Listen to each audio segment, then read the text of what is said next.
I really got to get better at this. Whoa. Right. That music cracks me up every time.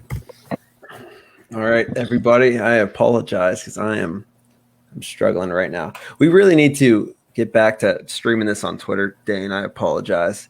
Okay. No. And let's see here 1 second. I'm trying to get this link. This makes it a little difficult. All right, there we go. Spam it. Well, yeah, go ahead. All right, so 1 second. There we go. All right, welcome everybody to episode 29. I can't believe we made it thus far. I can't either. Let's see here. Okay, there we go. Sorry. So tonight we have. What are you doing? What are you? I'm sorry. I'm trying to multitask here. We have the legend himself, big JD Vance guy here, Ryan Girdusky, and we have some things to say to you. Huge JD Vance guy. Yeah, we do. Wait to hear them. It's all constructive feedback that we're going to offer, and hopefully you could relay it to your man. Because what has changed from the last time you were on, I'm more inclined to support him.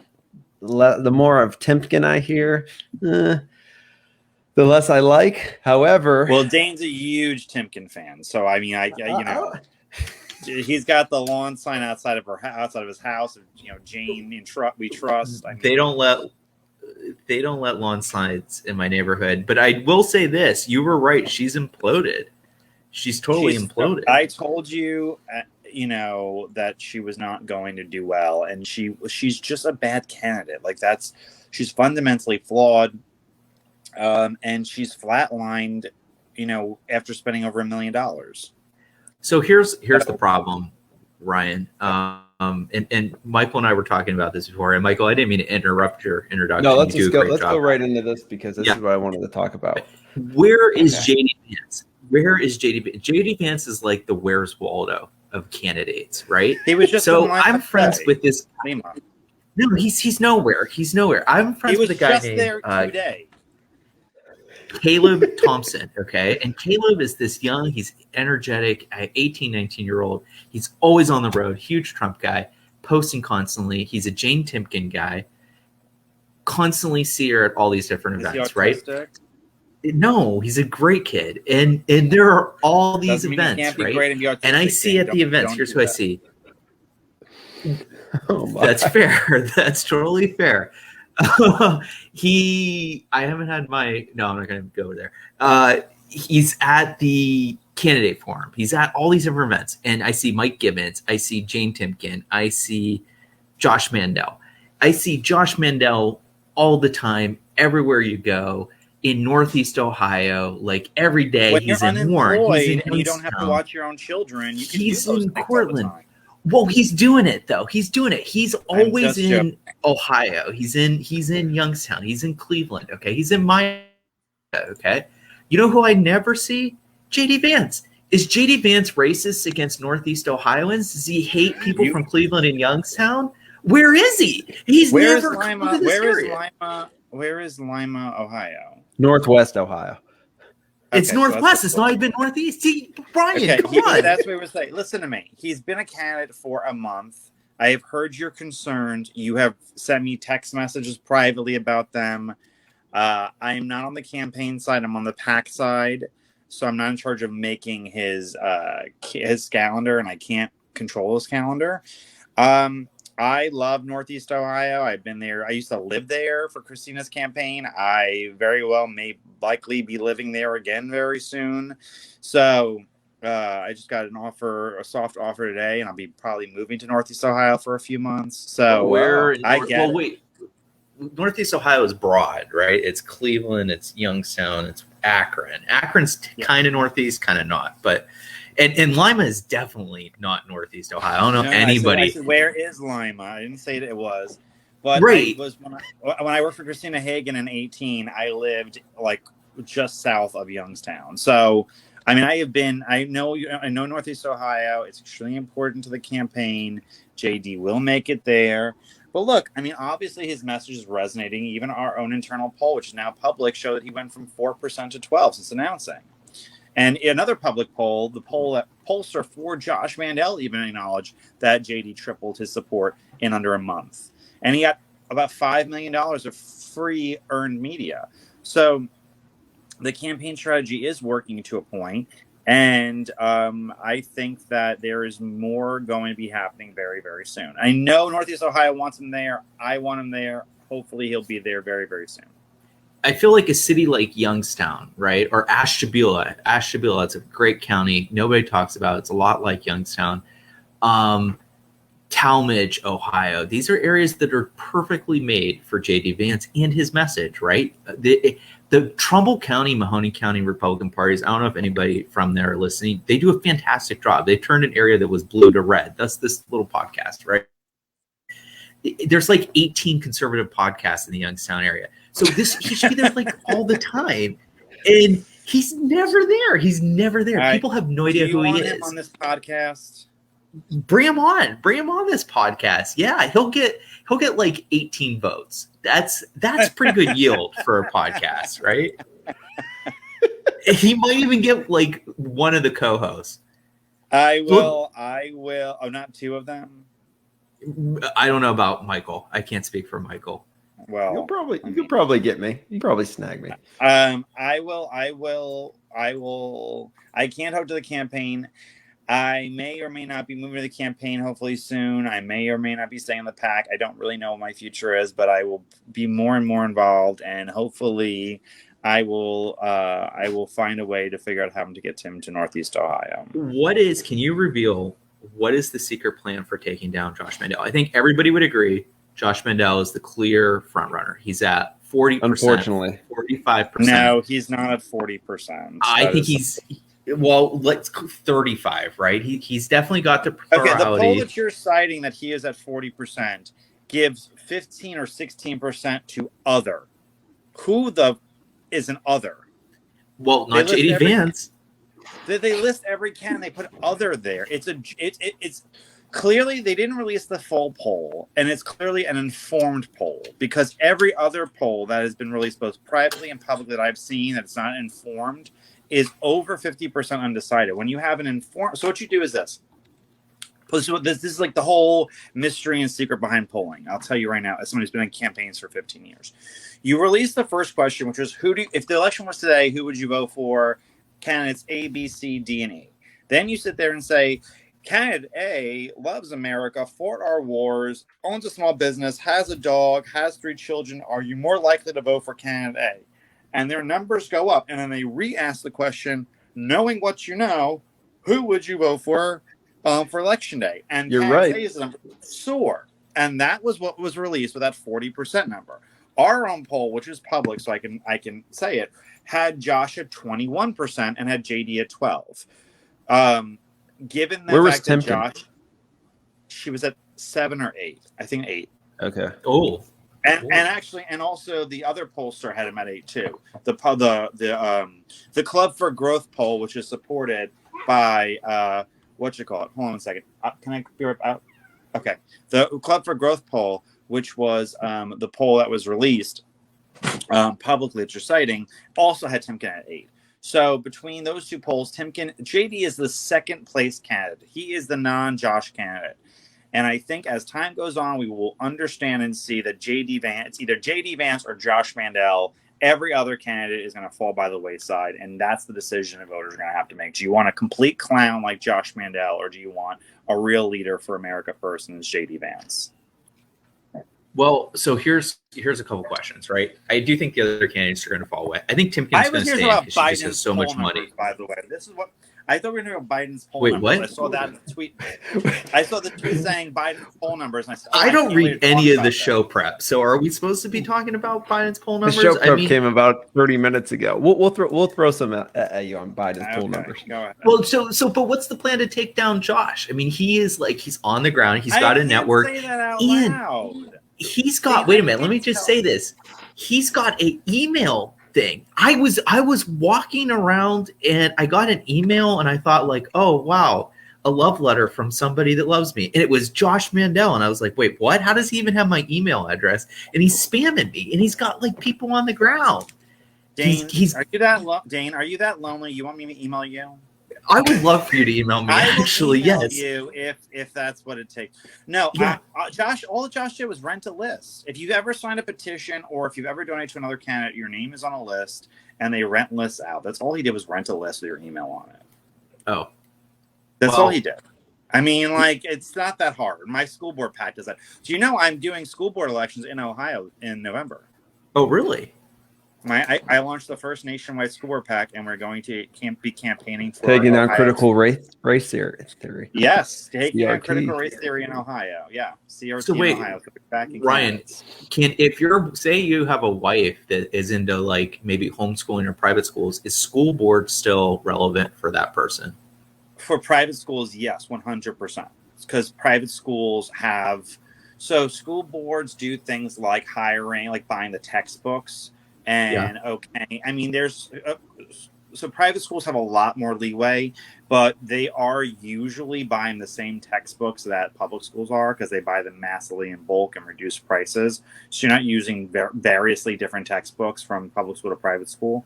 So the buying of the textbooks is really where the power is. How's the school board fight going? Because I feel like that the war against critical race theory is actually one where the right wing is winning and not losing on the culture war. And they've been aggressive. And I think the left has kind of been caught unprepared. It was like, it's all because of Ryan. 100% Yeah, so- because of this. I'm not even joking, Ryan. It's 100% because of you. You were the one who blew this up. Chris Rufo gets way more credit than I do. I don't know who he is or she. Chris Rufo is huge. Yeah. He's another great Italian American. No, I think that here's like the thing is that, you know, the problem is that school board elections are so varying in time and place, and some like school boards are in April, some are in November off year elections. So we're getting involved in the November off year elections in 7 states: New Jersey, Pennsylvania, Virginia, Ohio, Kansas, Colorado, and Minnesota. Those are the 7 states I'm getting involved in. And those are, and we've raised so far $300,000. I think we're going to spend about $150,000 of which on these school board elections. So we're going to infuse, you know, quite a bit of money into these races and hopefully win most or all of them. And I think that that's the beginning of it. What I would like to do ultimately is my 2-year goal is to expand this PAC. This PAC is called the 1776 Project PAC. My phone is slipping down, as you notice. The 76 Project PAC, and so to do that and to increase the funds for the following year for 2022. And then I would like to make the very first, I didn't know this didn't exist, but I like to make the first association of conservative school board members, because there's nothing on the right.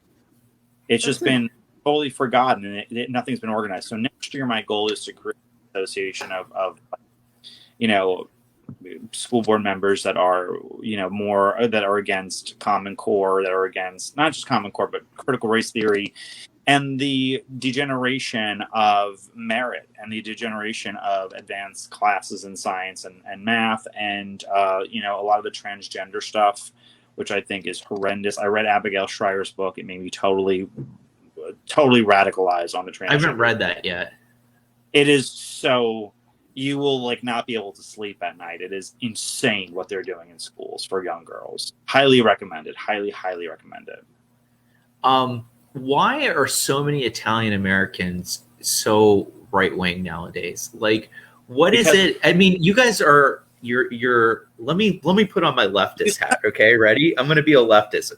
That's my joke, but go ahead. Why are the Italians who allied with the white power structure and white supremacy, you know, when you're clearly a minority? Like what is going on? You know, like why it seems like all the leading right-wing movement activist guys are Italian. Ryan Girdusky, Chris Rufo, is that even an Italian name? Ruffo? Yeah. Rufo? Chris Rufo is my Italian ex-brother in arms. Yeah, I think that, you know, I think that Italians are very culturally right wing. I think we support a lot of traditional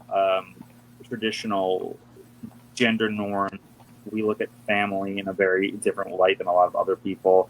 And I think that as a group of people who were told constantly that we face discrimination in the country when our ancestors, and we, with very minimal exception, never given a lot of victimhood cards to dish out. No.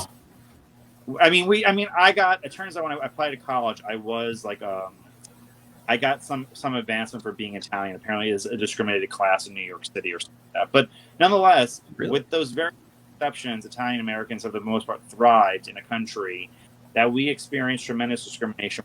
The largest lynching of all time was among Italians. A lot of discrimination, and we never kind of banked on the victimization thing, and it wasn't something that was cherished us. And we all have recent immigration stories where assimilation was a supported idea. So I think that the reason why is that our grandparents were very strong about assimilating and succeeding despite any circumstances, not falling behind on victimization. I think we carry a lot of that pride, and it took a lot to assimilate.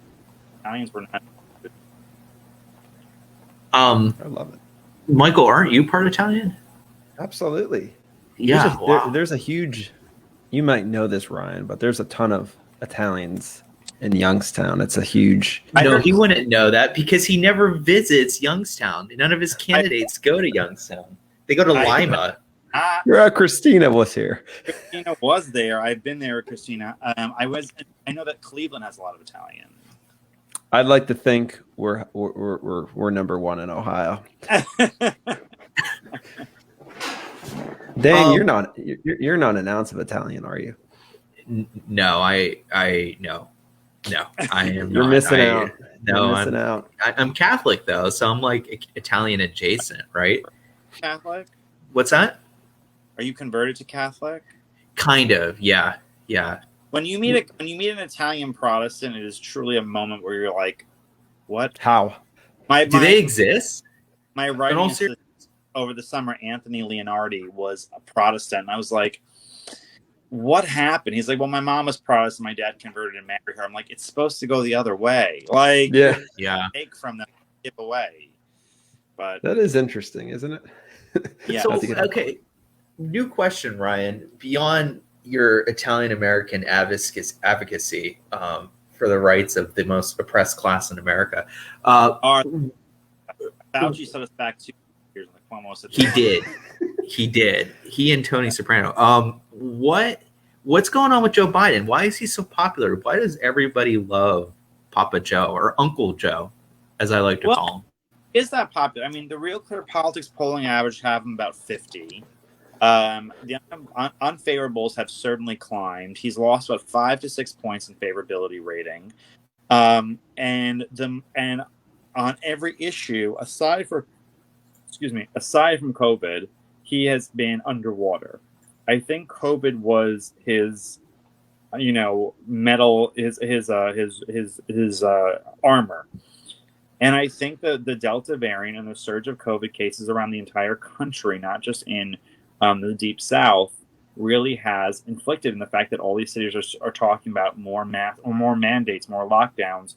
I think that it's really negatively hitting him, and he won't be able to recover from this. I think more oddly and more worse for him is the fact that his VP Kamala Harris, her numbers are way underwater, and she's only been vice president for 7 months now.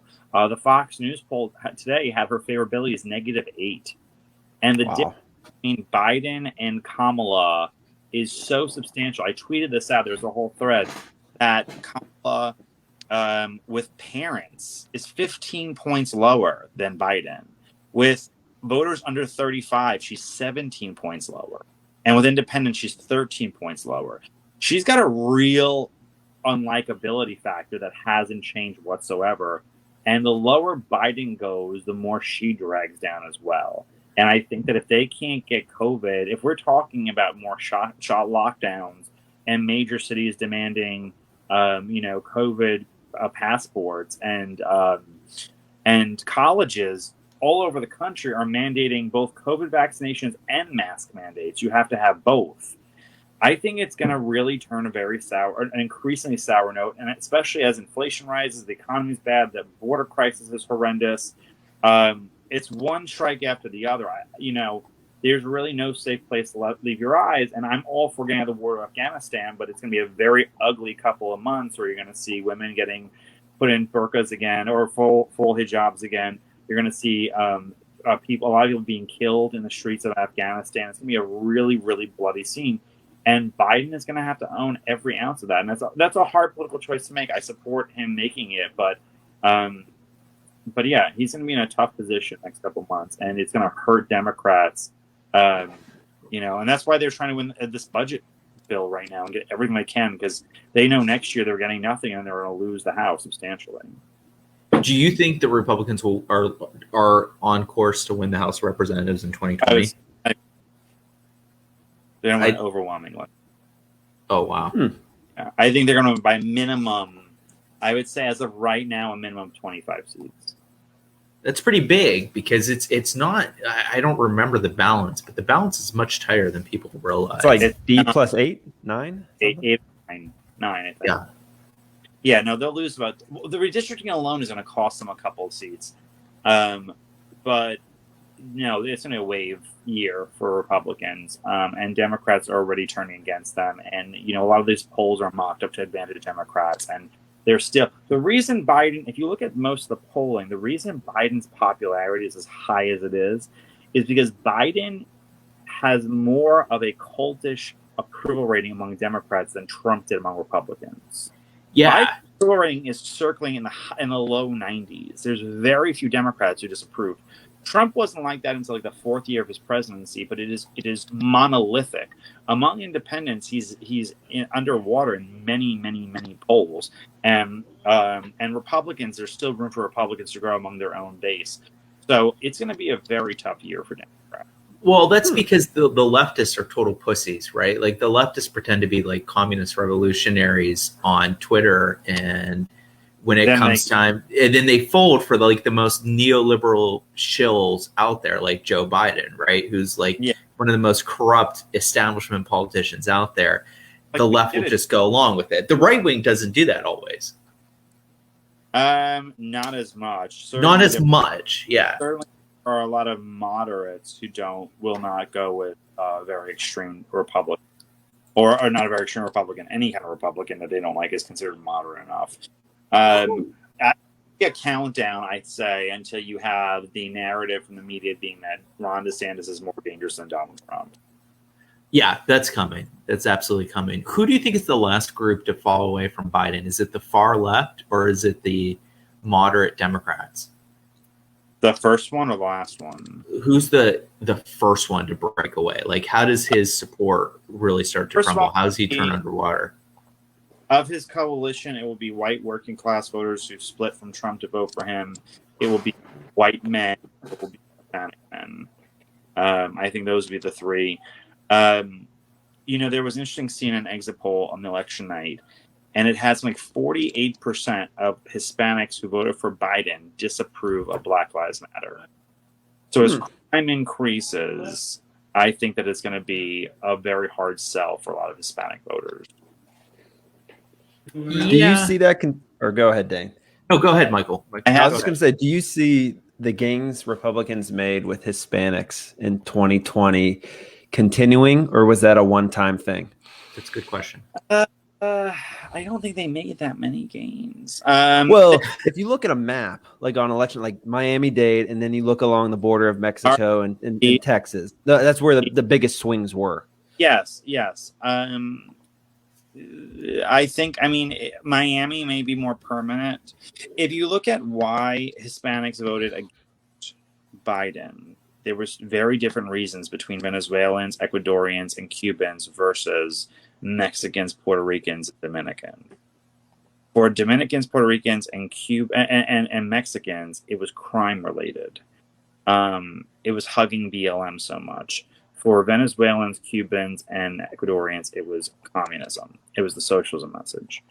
I think that they're more likely to stick closer towards him, especially with the fiasco that Cuba came on, especially that other things happened.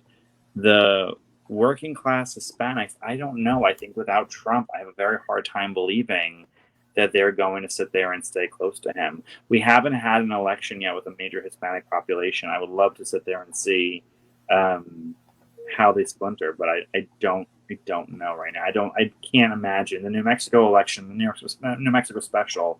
The Democrats just dominated with the Hispanic areas, and that's the Mexican areas. So we'll wait and see, but I'm not super hopeful. I tend to agree with you there. Who is your guy? Are you a DeSantis? So there's a emerging split, right? The right wing has three factions. You've got lame never Trumpers like Alapundit. Do you know who Alapundit really is? I would be curious about it. But you've got his faction, right? They suck, but they're insignificant. But they control like a lot of the establishment still. Then you've got like the populist right, which is dominant, but it's fractured because you've got like the Matt Walshes of the world going to a Ron DeSantis, right? And then you've got some people that are still sticking with Donald Trump. What? Matt Walsh is like populist, right? Well, he's not really. You're right. You're fair. Matt But Walsh, like mentally handicapped. Matt Walsh is like above an 80. I would be shocked. Okay, he was a bad example. I'm not going to argue on that one. But who's Walsh? Matt Walsh. He used to write for the Daily Caller, right? No, that's Scott Greer. No. Matt Walsh worked for the Daily Caller, and he worked for like 50 other papers, and he works everywhere for 6 months until they fire his ass. No, but he's been working for the Daily Wire for like 2 or 3 years now. He's Ben Shapiro's boy. Oh, no. I'm sorry. I'm thinking of the wrong Matt Walsh. No. Okay, Matt Walsh. No, that the Daily Caller, Daily Wire, Matt Walsh. I like. I'm thinking of somebody else, somebody out there who is just like one of the lowest IQ individuals in Washington. No, Matt Walsh, the Daily Wire, Matt Walsh, I like a lot. Yeah. So anyway, so you've got like the Ron DeSantis crowd forming, right? And it's small but growing. And then you've got like your old Trumpers, and then you've got people that are just they don't know who. Are you with the was Trump like a unique flash in the pan? Like, let me put it this way. Did Trump win because of his personality, or did Trump win because of his issues? Can like a Ron DeSantis be as strong as a Donald Trump? Is he going to be stronger? Is he going to be weaker? Where does Ryan sit in that upcoming divide? Well, what Trump won in the Trump voter of 16 wasn't the Trump voter of 20. The Trump voter of 16 was this big. The Trump voter of 20 was this big. So there's a lot of cult of personality people that are in that world right now that were not there in 16. I think Trump, as of right now, is probably planning on running again. I've heard from a lot of people in his camp he is planning on running again. I hope he doesn't. I hope he goes off in the sunset and has a great retirement, but I hope he doesn't run again. I think it's time for new leadership. I hope he doesn't run again, but I don't have a candidate as of yet. I love Ron DeSantis a lot with what he's doing, but when I made my school board pack, the only elected official in America to contact me saying how can I help with school board elections was Ron DeSantis. Really? Wow. Yes. The only person who contacted me was Ron DeSantis saying how can I help oust bad school board members. Wow. I've heard so there's this guy on Twitter called Scott Greer. Have you ever met Scott Greer? Very well, yeah. He's a big Trump guy, and he says that Ron DeSantis is all bark, no bite. That he says the right things, but he's still establishment, and he's not going to do anything. He's not effective. What would you say to that? Well, I would say that DeSantis has done the right things. He hasn't just said the right things. He has done the right things over in Florida. And I get that concern. I say, look, I have the same position as my friend Ann Coulter. We've been burned a lot in the past, so let's not marry anybody this early on. Let's make them earn for our vote and work for it, and we'll see. It's a long time. Right. Is she depressed? I worry about Anne. Like, things are going poorly for the country. She's become like a prophet. She knows like shit is hitting the fan, and it's only going to get worse from here. And really, like, the conservatives are rear guard action, right? Napoleon, we're losing the war. We've got one last battle in us, and we're probably going to lose in the end. Anne knows all this. Is she in good spirits lately? Like, how's she feeling? Anne's a little black-pilled. Yeah? Yeah, she's a little black-pilled. I'm more of a shining ray of light than Anne is. But she feels disappointed by the Trump presidency. Yeah. Yeah, she got burned. She got burned hard, Yes, unfairly. That actually really made me mad, the way Trump treated Miss Coulter. Well, you know the blowout fight. I mean, it's public information. I can repeat it if you don't. You know the fight. No, right? tell it again. Tell it again. I maybe do. I maybe don't. White House. I think it's the end of year 1. I think it's year 1 or beginning of year 2. She goes into the Oval Office. She's already started Trump publicly, and he says, "Oh, there she is, the great betrayer." That fucking tell me about betraying people, and they started cursing each other out across the desk of the Oval Office. Secret security was in the room, and they were like looking like, is she gonna kill him? And at the end of the conversation, she started saying about Jared, and at the end of the conversation, she said, well, we might as well just have elected Jeb Bush, I guess. I can see her saying that. And then and that, I believe, their last or second to last conversation. What? That's a good story. Putting Annie in contact with me, I'll cheer her up. A lot of, because like there was a lot of swearing. Wow. What's the deal with Matt Drudge? So Drudge was obviously a big Trump backer. Then I don't know Matt Drudge at all. I've never met him, and Anne doesn't talk about him, so I don't know. Because he's definitely he's completely shifted and done a 180. He was kind of a Biden backer, actually. If you follow the Drudge report, he was very soft on Biden. I think he's starting to turn, but I think he's been soft on Biden. Yeah, I don't know. I never met Matt Drudge. I like the Drudge report, but I'm not a huge Drudge report person, and I just don't know. So I can't say. So okay. Yeah, I got a question I want to ask. This might be a little random, but do you think in 2022, a candidate, let's say a Republican that is more willing to, I don't want to use the word worship Trump, but make his campaign all about Trump, does he have better odds of winning in a general, or does a Republican who just kind of tiptoes and doesn't really, act like he worships him and just kind of plays dumb to the whole thing? Because I think the Democrats are going to try to nail as many Republicans in tight races to Trump as possible. So I have heard this polling information from several pollsters. Trump endorsing and praising somebody does not move the needle much. Trump attacking somebody moves the needle a lot.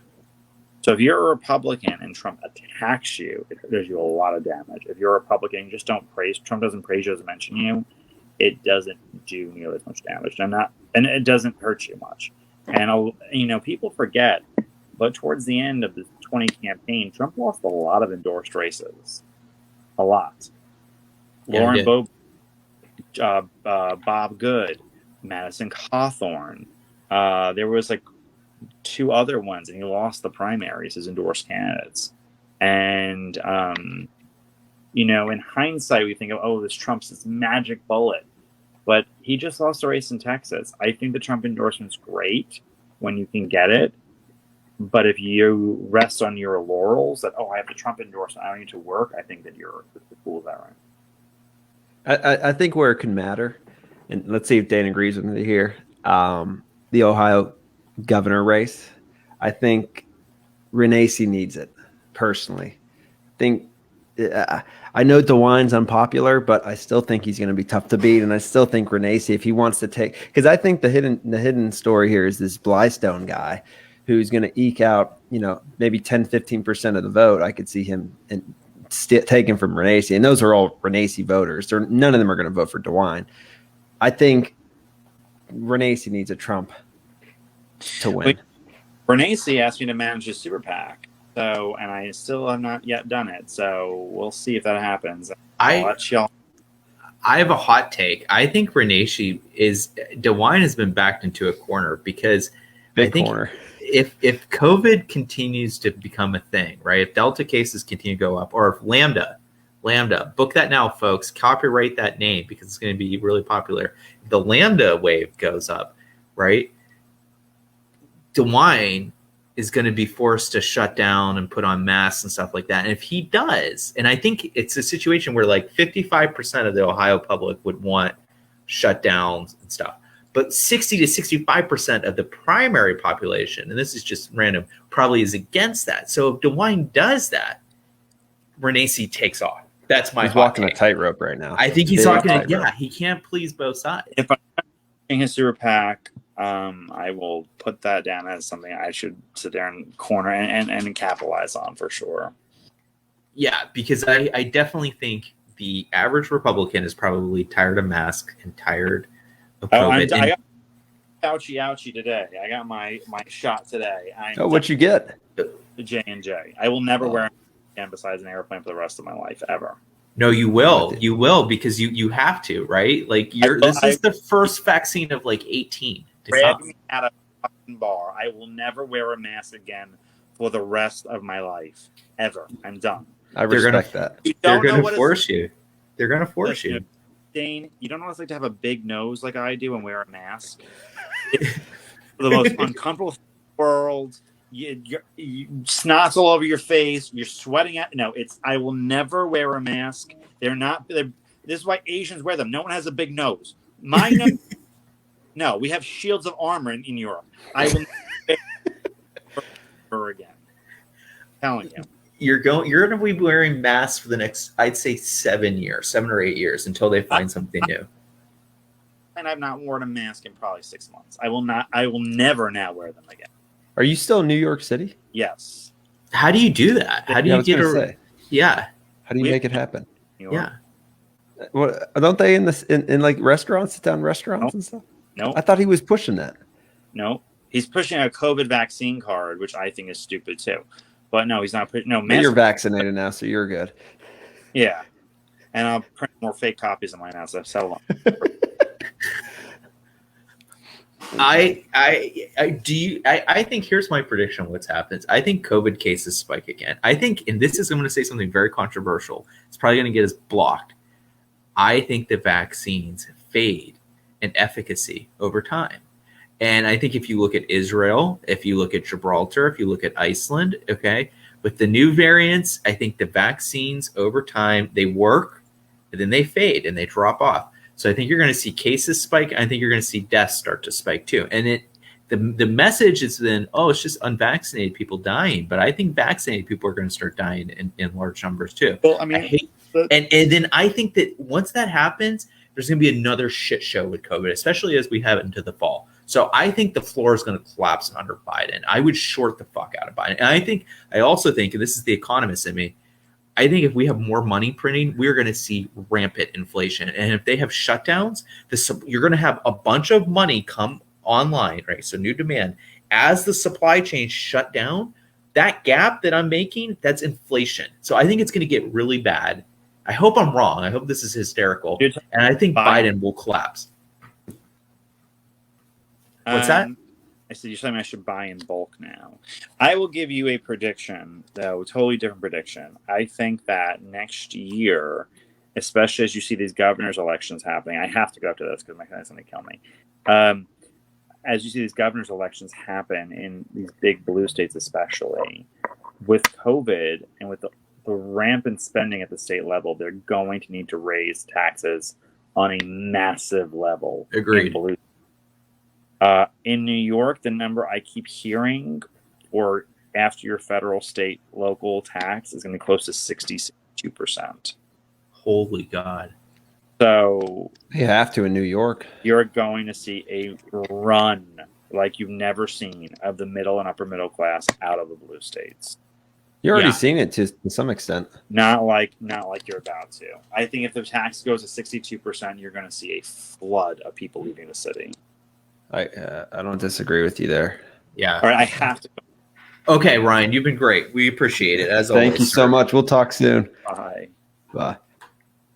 The legend himself. He's so cool. Is it like rapid fire? Yeah. Question after question. I want to keep doing this show if for no other reason that Brian will one day get Ann Coulter on. This will probably be like the smallest media appearance that Ann Coulter has ever done. But I think it's coming. I think we're going to have Ann Coulter.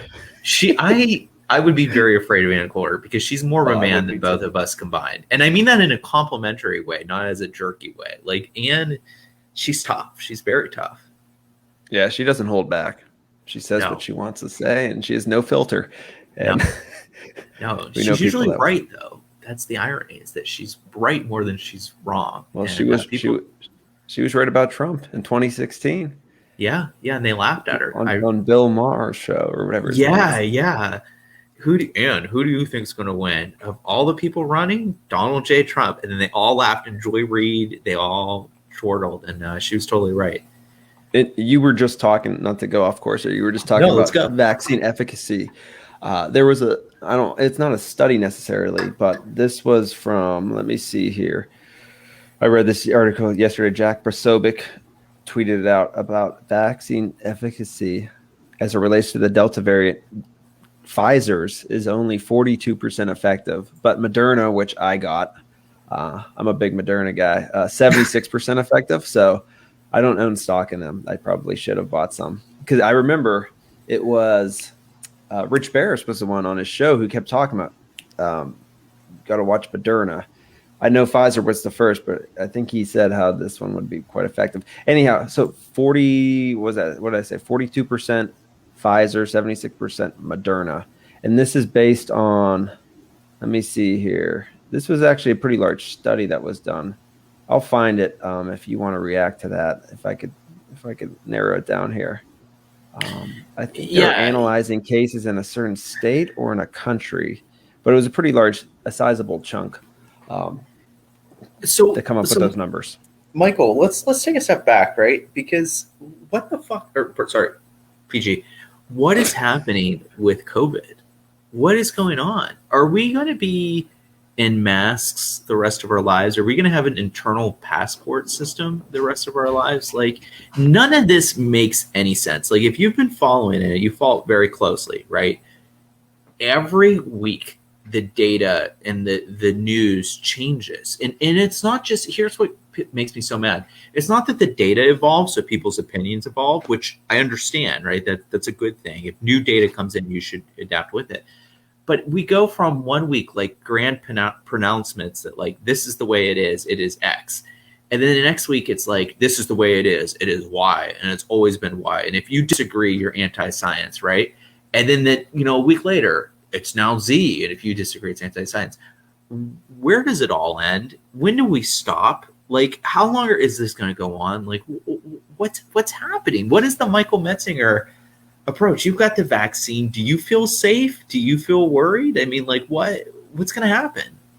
I mean, I think for somebody my age, 31, vaccinated, I feel very safe going out in public, going to the grocery store, going to the mall, going wherever the heck I want to go without a mask on. And I'm hoping that continues, as well as, going to church and things like that. I do find it somewhat concerning. I guess I would have thought the variants wouldn't strengthen or become maybe more lethal. I don't think necessarily we have the data as of yet to say this is a more lethal variant than the original ones, but it definitely shows that for the unvaccinated population, they're vulnerable. And just when you think this thing's going away, we get this variant over here, and it's spiking a lot higher than I thought. I think there's another 2,000 or 3,000 cases in Ohio today. And again, I caution people when we hear cases, what we should really be looking at are hospitalizations and deaths. And there's usually a lag between when the cases spike, at least what we've seen since this pandemic started, and when the hospitalizations and deaths really start spiking. So we'll kind of see, but it's definitely spiked quite a bit, especially in Ohio. It's somewhat concerning. I don't know. I don't know if there's an end game here. It's just timing wise with school starting and all that coming up here in the fall. It does give you some pauses. Are we going to go back to having some sort of restrictions, which hopefully we won't. Do you think at this point, Ohio, right, does DeWine implement another lockdown or a mask mandate? Well, let me break the question up. Does DeWine implement another mask mandate? Does he implement another lockdown, or like a middle ground between those two? What do you think? I say 100% no on the lockdown. 100% no. 100% no on a lockdown. I don't see a lockdown in any way, shape, or form happening. Mask, okay. I think if he might, he might either threaten it, or B, he might tie it to a certain county where he might say that county's, Board of Health can authorize requiring a mask or something like that. I don't think he could do a statewide thing whatsoever. It would be detrimental to his campaign. Isn't he defanged based on what the legislative branch passed? Like I believe there's. I thought it was a 3-month lag from when the legislature could do something. But wait a second. So my thought was, if the legislature had removed the mask mandate back in June, there would be a 90-day thing. However, I don't believe. I mean, he lifted it himself. So right. I'm not sure necessarily how the law is written in this area. It's going to be. I don't see with an election. If he didn't have an election coming up, I think he would consider doing something. But I don't see it happening. I think deep down he wants to do something, and I know some of his biggest supporters, and especially those who like him on the left, want him to do more. I think his hands are tied. Like you said, he's walking a tightrope here. He's got to watch. And if you notice, he's only really done like one press conference since this thing's been surging. He's kind of been MIA. Not that not much like he could do much about this, but it's something I'm sure he didn't want to see happen, 7-8 months before his primary election. Do you think, what would you put the odds right now of Jim Renacci, Mike DeWine? What's your probability tracker? Like if you had to do a chart, right? Where were you 6 months ago? Where were you 3 months ago? Where are you today? So 6 months ago, I probably would have had DeWine at 75% odds. I'm with you on that. Okay, so here's Renacci's chances. That's going to be my hands. Okay. Yeah. So this is 3 months ago. He's got 25%. 6 months ago, he's got 25% chance, right? Yeah. So 3 months ago. Yeah. So we're probably in the 60s. Now, I'm still going to put DeWine between 50 and 55%. And here's the thing, though. I still think this Blystone guy is going to cause Renacci major issues. He's got a massive social, and let me take a step back. Not that social media means anything, but this Blystone guy, which I didn't hear of until 3 months ago, has a massive social media following, blows Renacci out the water. He has these, I'm going to call them trolls, that attack Renacci all the time on any of Renacci's posts. And quite frankly, I don't know much. Renacci's a likable guy, but I'm struggling with his campaign. It just doesn't seem like he's not really showing much about what he's offering from what I could tell. It just seems like anytime he gets any opportunity just to take a shot, like even a cheap shot, a low blow at DeWine, he just can't help himself and take it. And I think for somebody like me who isn't DeWine's biggest fan, might be leaning towards reelecting DeWine. I want to hear about your policies.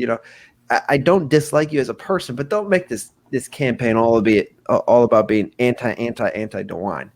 We get it. You don't like DeWine, but I just question. I'm going to say this. I question how authentic Renacci is right now, because I think deep down he probably wouldn't be posting some of the stuff he does. I think maybe as advisors, telling him, you got to do this, you got to do this. I just don't see him being the type that just constantly goes after somebody. I want to know more about what he's going to do for the state.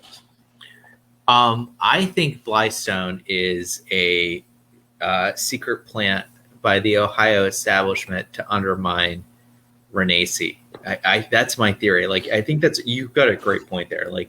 Blystone came out of nowhere. He's huge on social media. If he gets 5 to 10%, he destroys Renacci. Even if you've got 60% of people that are anti-DeWine, right?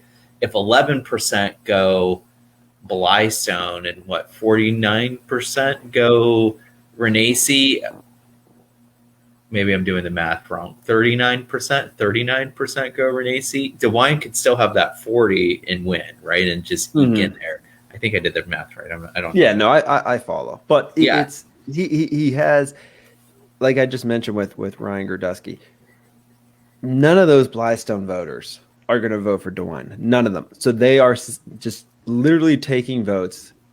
They're siphoning votes from Renace's campaign. And Renace, I think, judging by some of his he likes to respond to people on social media. He does it all the time. And he responds to these people. And and a lot of Renace's backers are trying to say, hey, you guys might want Blystone, but he doesn't have a chance. At least I have a chance. He's using that electability argument.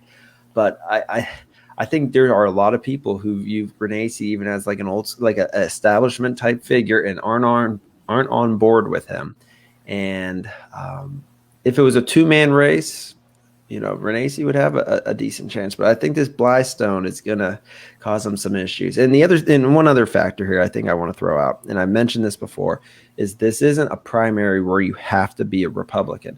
I could go next May, whatever it is, and go and vote as a Democrat. When you go to a primary, they ask you, what ballot do you want, Republican or Democrat? It's not like, hey, you're an R in our system, you're automatically given an R ballot. You request a ballot. So when I first started voting in like 2008, I requested a Democrat ballot, not because I was a Democrat, just because I wanted to vote on a local level on some candidates, because whoever won the Democrat primary locally was who represented us in office. So I wanted to do that. Then came 2010 or 2012, and I'm like, I'm not going to say I'm a Democrat anymore. And if you look at my voting history, I've always been a Republican ever since then. So there are going to be independents who I think really would probably view DeWine as more favorable, who are going to vote in the Republican primary. But the thing that works for Renace is the Cincinnati mayor announced this, I think yesterday or 2 days ago, that he's running. So now you have the Cincinnati mayor against the Democrat mayor of Dayton, Nan Whalen. They're going at it. So there's going to be a contested primary on that side, which could keep Democrats from voting in the Republican primary. Could. That's a good point. Is Tim Ryan he's not running for governor, is he? He's running for He's senator. running for Senate. And who else is running against Tim Ryan?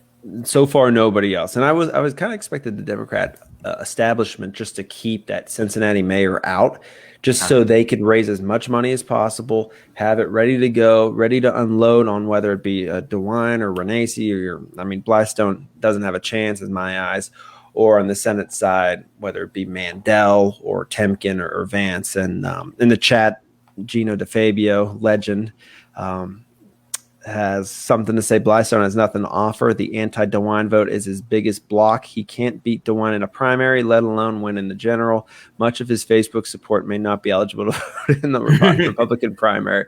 But he's right. Blystone doesn't have a chance. He's not going to win. So it's a matter of those people who are voting for him are going to do it as a matter of principle. They just, for some reason, just can't get themselves to back a Renace, and they're just going to say, you know what, we're not going to go with Renace. We're going to back Blystone, even if we know he doesn't stand a chance.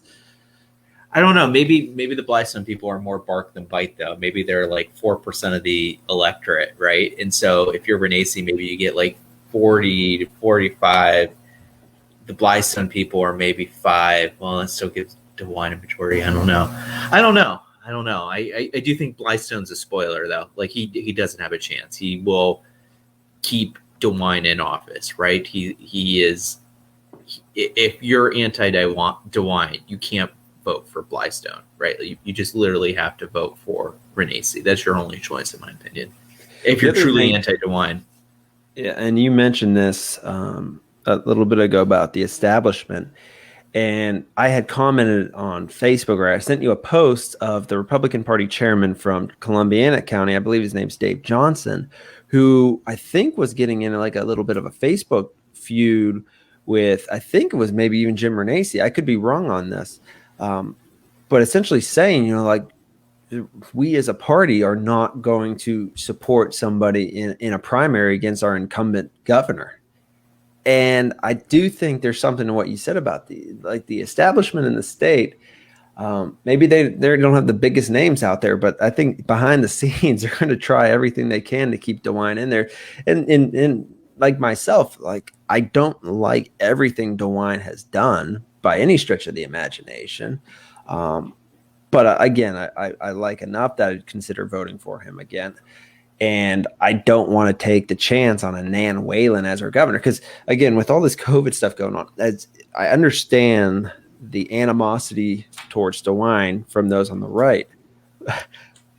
But imagine if we had Nan Whalen as our governor or Richard Cordray as our governor. We would be like Michigan and Pennsylvania. Yeah. I know that's not necessarily a reason to vote for somebody, but I I have concerns with a Renacci who's already lost statewide by 8% going up there again. He had his chance statewide. He lost. Do we want to throw him back out there again? Well, there's a bigger question within the Republican Party, and it's like, should party chairs and local parties endorse people in a primary, right? Like, I think currently that they have the ability to endorse people. Maybe it's just a Geauga County thing, but I know it's a very controversial thing. Like, should the party support people in a primary? Should it let the voters decide, and then the party supports whoever the voters pick? That's in response to your comment. I don't know. We're continuing to follow it. I think that the race is very much in flux, and I think that, whereas maybe a couple months ago, 0 chance a Renacci would win, or an unlikely chance, I think it's possible. And again, if there are more lockdowns, if there are more masks and stuff, support for Renacci could totally surge. I could see that happening. And for what it's worth, I'm looking at, not that this means much on Predict It right now. DeWine still has a massive odds right now. He's at 69%. We'll say 69 cents. It's 69 cents, but we'll say 69%. Renacci at 22%. Blystone at 3%. So at least the people who have put money in are high on DeWine right now. I was a Predict It guy. I had money. I made I bet on Predict It, so I'm a big Predict It But I would say guy. this, if you're a Renacci guy and you're adamant that he's going to win and DeWine's going to lose, boy, there's some money to be made there, I would say, right now with those odds. Totally, there is. Not very high. But, I don't know. I think Renacci definitely has a chance, but I don't know. We talked about a couple episodes ago. If COVID is still a thing, like it clearly is right now, that benefits Renacci because – the longer we dwell on COVID, we think back to what DeWine's, health, whatever you want to call them, were, his health orders were, and how unpopular they were with Republicans. I think DeWine wanted to move on from that, and that's why he's kind of being kind of quiet right now with what he's saying and everything. So, I think deep down, like I think he wants to do something. I don't know what there is to do. What about final question for you, Michael? In terms of the Senate, what's Predict It saying for the Senate primary? Is there a Predict It? Yeah, there is. Let me pull that up. Ohio Senate. So right now, Mandel 40%, JD Vance 32%, Jane Timken 26%. Whoa! So those are the three. I think it's clear those are the three people in the running. It's Timken. Even though Mike Gibbons is Mandel. wasting his money advertising on TV right now statewide. I was over at my parents the other night, and there's a commercial for him. I'm pretty sure my dad's like, "Who the hell is that guy?" So you want to know something interesting about Mike Gibbons? And so as I'm an investment banker in Cleveland, Ohio, Gibbons started an investment bank called Brown Gibbons Lang. I don't know if it's Browns or Brown. I think it's Brown Gibbons Lang. And it's called BGL. And they have a reputation for being like the worst place to work in the city of Cleveland. Like, they just abuse their people. They make them work like 100-hour weeks. They fired people so that they wouldn't get their bonus, which is like a big no-no in banking. So they have a horrible, horrible reputation. And it's ironic because I hear that Gibbons is actually a really nice guy. And I hear that he's putting a lot of money into this race. He's going out and meeting people. I hear he's like a great guy, but his bank is like literally one of the worst banks in the state of Ohio or in the country. So, fun fact. He wants it. This isn't the first time he ran either. I believe he's run for something before. He ran for governor, didn't he? He may have. Something like that. Yeah, he's run for an Ohio statewide race before. But, well, Mike, I think that's. Oh, go ahead. No, I'm good. I really had nothing else. Yeah, I think So. that's it for today. I think this was a great episode, by the way. I enjoy. I like it was rapid fire with Dane, just firing questions off to Ryan and me. I like it. Yeah, it was solid. So, well, listen, we're about to break. Any thoughts before we leave? Oh, our sponsor today is Passion Fruit Bubbly. By the way, did you know that? I did not. Look at that. Very nice. Very nice. Passion I'll try Fruit one of those. Bubbly. I see people drink those. Are those any good? Yeah, they're really good. I'm addicted to these things. It's probably gonna find out that is it like it causes cancer, but carbonated water, or is it it's like just a water. flavored? It's I've like a had those LaCroix. things before. I don't like those things. Well, I guess not everybody. I'll can have stick good with my taste. cherry cokes, the unhealthy stuff. Well, your teeth will they won't forgive you for it. So on next episode, I'm still working on it. So Nick Santucci, who's running in Trumbull County for state rep, he wasn't able to join us last Thursday. I got to actually follow up with him to get him on. He's going to come on. Hopefully next episode we'll get him on. I'll try to narrow that down and we'll promote that in advance. I just have, I started a new job and everything, so I haven't been following up on things as closely as I should with the podcast. So I'll get back on it now that I'm settled in my new position. So, well, we're looking forward to it. So, thanks for another good episode, Mike. And yeah, stay alive. Don't let the COVID get you. Yes, be safe, everybody. Take care, and we'll talk to you next time. We'll see you, everybody. Okay, thanks. Bye.